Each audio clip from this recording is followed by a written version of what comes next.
This is a podcast from the Daughters to Online Radio Company.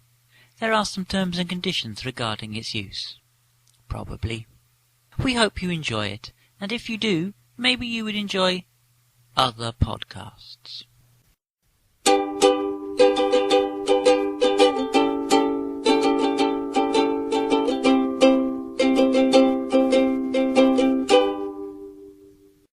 Welcome to the Daughters to Online Radio Company. Hello and welcome to the DORC podcast. Today's safe word is umbuscruddle. Well, how is everyone? Sorry about the lack of podcast last week, but we were at the End of the Road Music Festival, and it's really hard to put together and upload a podcast in the middle of a muddy Dorset field. We did have a nice time though. This week's Say Hello to Someone Whose IP address turned up on our feed hits bit of the website greeting goes to a person in Trieste, Italy. Grazie per l'ascolto. I think that means thank you for listening. So on to this week's podcast, and what do we have for you today? Rambling nonsense as usual, that's what.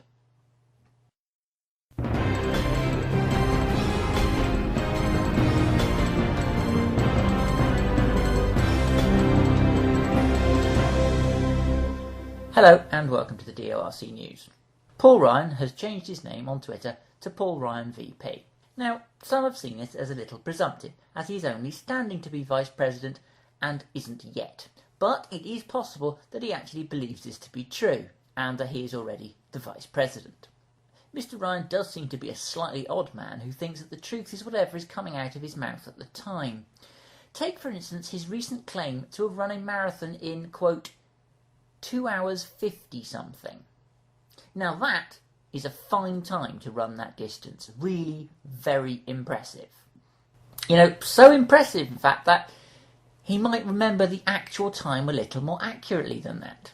I once ran a half marathon in 1 hour 45, a pretty good time, I think you'll agree.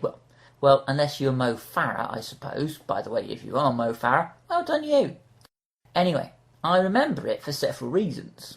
It was a pretty good achievement. It was recorded on my GPS timer watch thingy and transferred onto my computer. And more importantly, I have only run that distance once. So it sort of sticks out. Mr. Ryan claims to have only done one marathon, so you would think that he would remember the time a little better.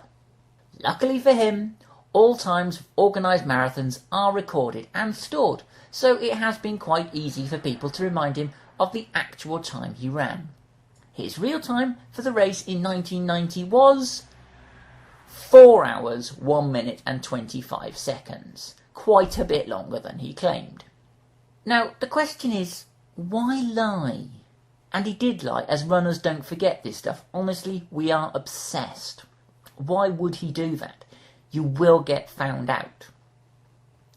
Supporters of Mr. Ryan and half-wit commentators on internet articles have dismissed the reporting of this with a snort and, well, most politicians exaggerate and lie. But this misses the point.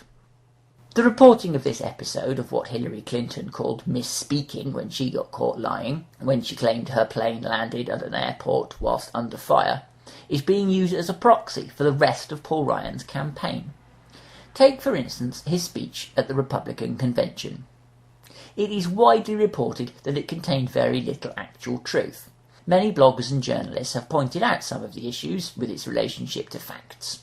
It wasn't just lefties either. A post on the Fox News website by Sally Cohen pointed out 4 less than honest segments. Let me quote from that article for you. Fact: while Ryan tried to pin the downgrade of the United States credit rating on spending under President Obama, the credit rating was actually downgraded because Republicans threatened not to raise the debt ceiling. Fact: while Ryan blamed President Obama for the shutdown of the GM plant in Janesville, Wisconsin, the plant was actually closed under George W. Bush. Ryan actually asked for federal saving to save the plant, while Romney has criticised the auto industry bailout that President Obama ultimately enacted to prevent other plants from closing. Fact: though Ryan insisted that President Obama wants to give all the credit for private sector success to the government, that isn't what the president said. Period. Fact: though Paul Ryan accused President Obama of taking $716 billion out of Medicare, The fact is that that amount was savings in Medicare reimbursement rates, which incidentally save Medicare recipients out-of-pocket costs too, and Mr. Ryan himself embraced these savings in his budget plan. If Fox News is calling you a liar, you really do have a problem. Luckily, one of Mitt Romney's pollsters was on hand to lend a supportive soundbite to help. Neil Newhouse said, "We're not going to let our campaign be dictated by fact-checkers." Probably a good idea with Paul Ryan on your side.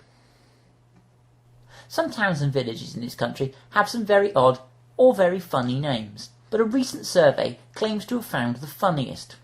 The place that topped the list is a small village near Bereges in Dorset and goes by the slightly unfortunate name of Shitterton.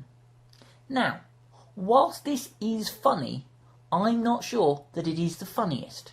So, after doing a little bit of research, I typed funny UK town names into Google, I can now bring you a list of towns, villages, street names, which I think are funnier.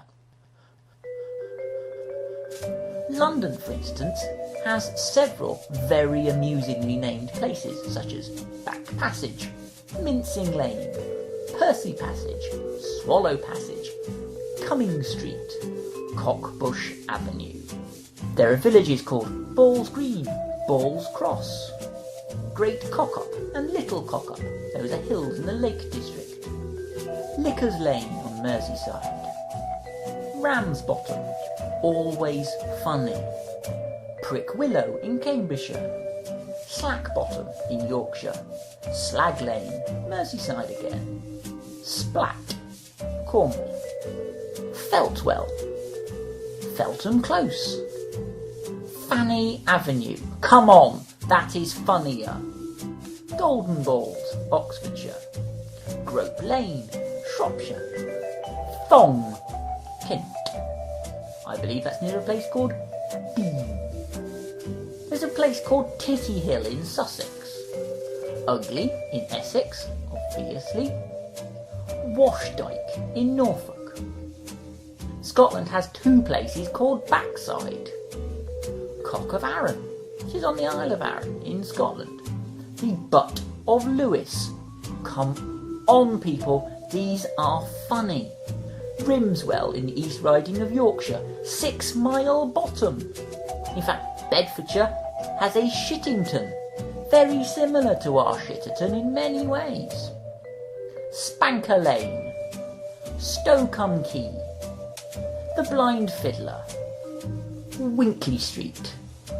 Whambottom Lane. Wet Wang. Come on, these places are much, much funnier.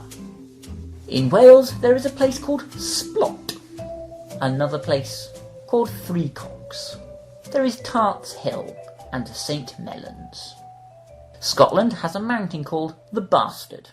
In Northern Ireland, there is a place called Muff.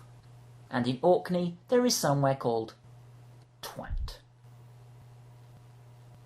The big news in UK politics this week has been the reshuffle within the government, which has involved anyone wanting to sit around the cabinet table having to take a rather large step to the political right. This cabinet reshuffle has surprised a number of commentators, not for its timing, as that was leaked weeks ago, as is the way of modern politics, but because of its content.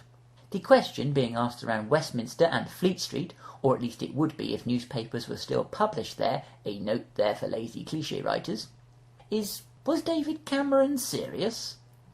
Some have just come straight out and asked, this was a joke, right?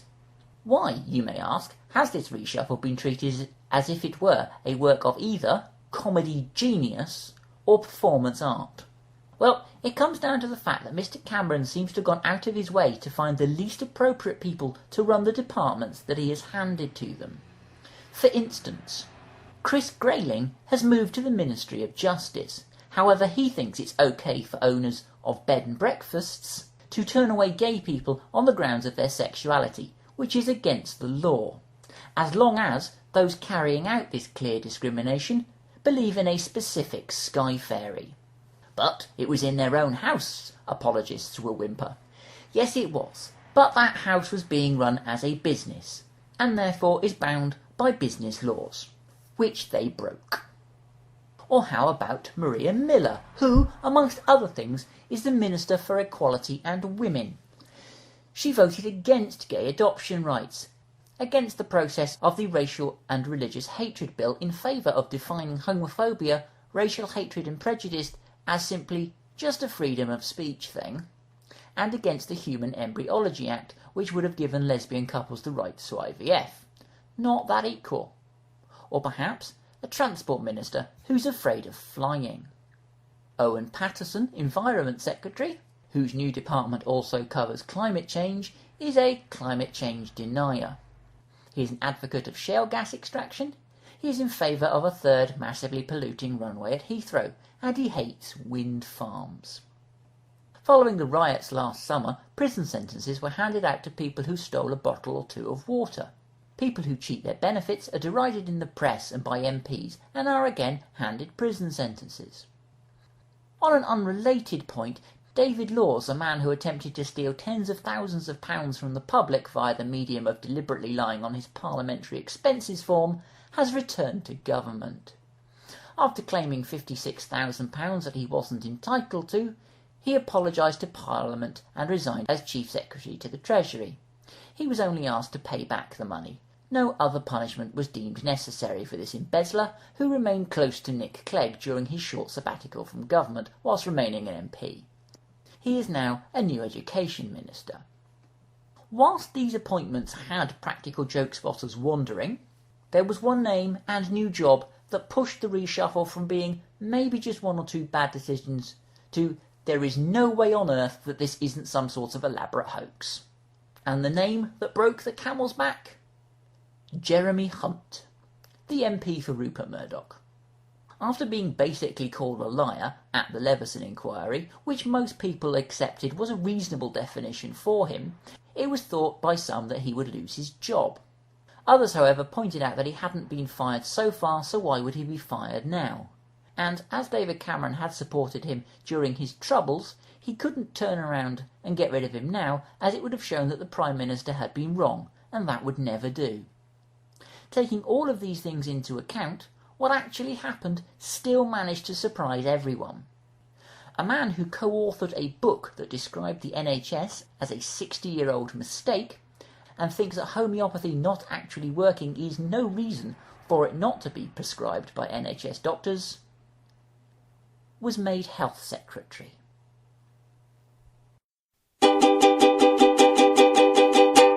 The Dorchester Online Radio Company is written by Martin Norris, produced by Martin Norris, and recorded in the front room of a house owned by Martin Norris.